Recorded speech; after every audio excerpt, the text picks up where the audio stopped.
लोकशाहीच्या सक्षमीकरणासाठी प्रत्येक मतदाराचे मतदान महत्त्वपूर्ण व निर्णायक आहे। प्रत्येकाने मतदानाचा हक्क बजावल्याशिवाय लोकशाहीला पूर्णत्व नाही। अमरावती लोकसभेसाठी मागच्या वेळेस मतदानाची टक्केवारी कमी होती।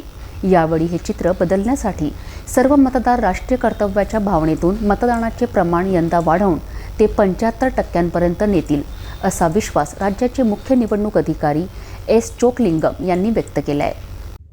अमरावती लोकसभा मतदारसंघ निवडणुकीच्या पूर्वतयारीबाबत मुख्य निवडणूक अधिकारी एस चोकलिंगम यांनी जिल्हाधिकारी कार्यालयाच्या महसूल भवन येथे आढावा बैठक घेतली।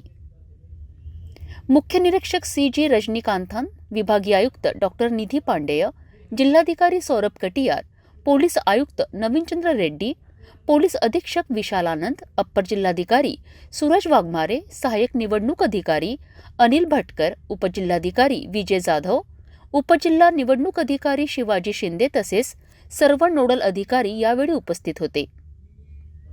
यावेळी त्यांनी मतदान केंद्रे, मतदारांची माहिती, मतदानांची ठिकाणे व तेथील व्यवस्था, माध्यम, संनियंत्रण व प्रमाणीकरण समिती, प्रशिक्षण कार्यक्रम, मनुष्यबळ, आचारसंहिता कक्ष, सिव्हिजिल खर्च, संनियंत्रण समिती पथक, वन विभागामार्फत तयार करण्यात आलेले चेक पोस्ट तसेच निवडणुकीच्या अनुषंगाने विविध कक्षांचा यावेळी आढावा घेऊन संबंधितांना सूचना दिल्यात। जिल्हाधिकारी तथा अमरावती जिल्हा निवडणूक अधिकारी सौरभ कटियार यांनी मतदान जनजागृतीसाठी स्वीप अंतर्गत सुरू केलेल्या विविध उपक्रमाबद्दल त्यांनी समाधान व्यक्त केलेत।